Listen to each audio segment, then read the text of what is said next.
Painty here, and welcome to my video. So, in my last video, I made a quick holiday special video for my new series called Why You Should Get This Game. And I gave you guys some positive reasons on why you should get Splatoon. Well, now it's time for a twist. Now, I'm going to give you guys reason on why you shouldn't get Splatoon. And as much as I really do enjoy this game, there are some things that kind of bug me that I should really speak up upon. So, no further ado, here are my reasons why you shouldn't get Splatoon.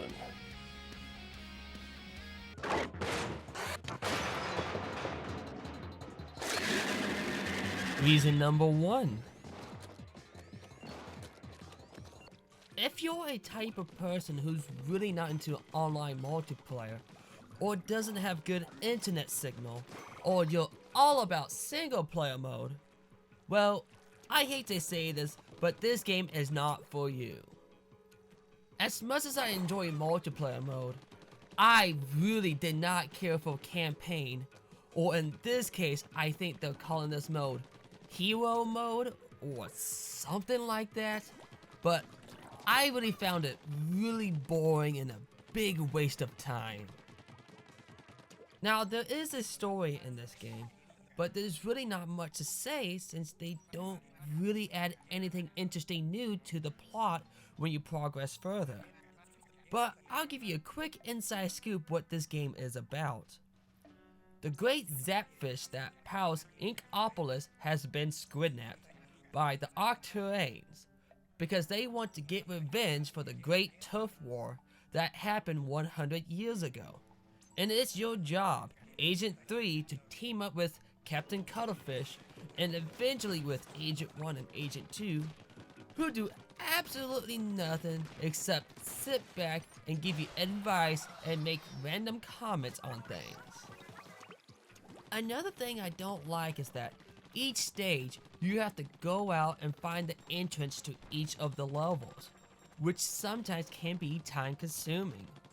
But once you do, you soon realize that each level you're pretty much doing the same thing over and over again, going from point A to point B, fighting the same enemies and using the same strategies to defeat them.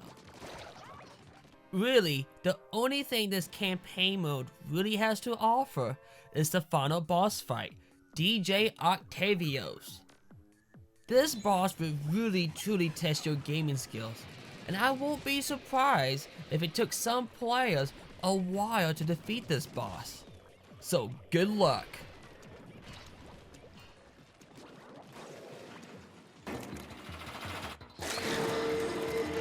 Reason number 2. As much as I enjoy multiplayer, there are some things they really need to work on. For example, I wish there were more multiplayer options, especially for regular battle mode. Look, I understand you want to have some exclusive mode for rank in regular battle mode, but come on! Please give us more game modes for regular battle mode instead of just having turf war. Yes, I'm not gonna lie, I really do enjoy this game mode. It's a very original game.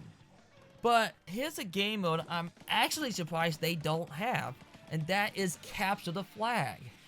Man, I love this game back in the early Halo days, and this mode would be perfect for this type of game. Also, who heard of a shooter game without a deathmatch mode, where the main focus is just killing your enemy? Another thing that really bugs me about multiplayer is how long it takes to switch out the levels and rank battle modes out.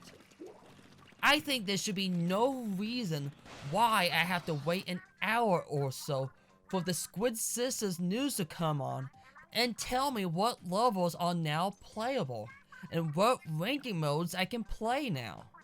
Why couldn't they just keep it simple, like 343 Industries did on Halo Master Chief Collection? You see how they list the game modes, giving you a choice on what games you want to play, and once you made your selection and some players have been found, then they make you vote on what levels you want to play. And these level selections are always random, so the level you just got done playing may not show up again next time around.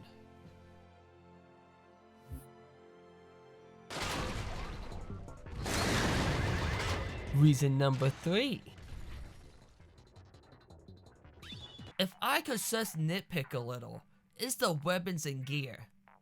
You see, the weapon in this game comes in sets, which means every time you switch out your main weapon of choice, your sub and special also gets switched out with whatever new weapons it comes with. You might love your new main weapon, but you can't truly enjoy it when your new sub and special just totally sucks ass. And it kinda makes you want to go back to your old weapon of choice because you're more comfortable with that set. So it really does make you wish they gave you an option where not only can you switch out your main weapon, but also give you a choice on what sub and special you really want. Now, the selection of gear, I don't really have any issues with, but I'm a type of guy who likes creating characters in video games. So I wish I could just give my character some extra accessories to wear, like giving my character glasses to go along with his hat. But you're only allowed to pick one item for your headgear, which I guess is kinda understandable since each gear does give you extra abilities. But can't they just give me an option where I can add more stuff to my character that just doesn't give me any extra abilities for those extra items? I mean, come on! My Squid character looks so much cooler having glasses to go along with his hat.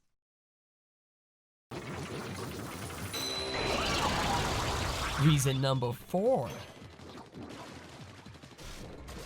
When you start playing this game, you're given 2 choice of characters you want to play as, a boy or a girl inkling. Now, I got nothing against these 2, and plus, you can always switch your character's genders in the option menu. But my main issues are the Octolings that you encounter in hero mode. These creatures are pretty much like your inklings, except instead of being a squid, they are octopuses. And as far as I'm aware, they pretty much have all the same moves that the inklings have. Which brings me to my main point. Why can't I play as an Octoling instead of an inkling? I mean, since they can do everything that an inkling can do, like swimming, shooting, and throwing grenades, you'd think they would give us the options to play as this character. Sure, as far as we know, only the females can be the Octolings. And sure, they are the bad guys. But I'm positive that not all Octoling people are evil. Hopefully, at some point, Nintendo might do a DLC or an update in the future where they can add the Octolings as a playable character. If not, then maybe if they ever decide to release a sequel, then hopefully they will make them as a playable character. But until then, we only got the inklings to choose from. And that's my reasons why you shouldn't get Splatoon. Now, I would like to thank everyone for joining me on this new series that I'm working on. And even though I'm not 100% sure when the next episode may be, since I really need to find another game where I can say as much positive things about it, but also equal amount as much negative things as well. Now, my final thoughts on this game, if you're really into multiplayer, then yes, go pick this game up. But if you're not all that much into multiplayer and you're all about single player and campaign, I recommend avoiding this game. But I also have to say that this game is not really worth your $60 at the moment. So I actually suggest that wait until the price goes down, maybe at least $30, because really only half the game is really good. So wait until then. Well, that's it for today. This is the Video Game Hunter, and until next time, goodbye. Thank you for watching my video. Please give it a like and subscribe for more videos. You can also follow me on Twitter, Facebook, Twitch, and DeviantArt. If you have some free time on your hands, please check out the console explosion and other features on the site. Well, again, until next time, goodbye.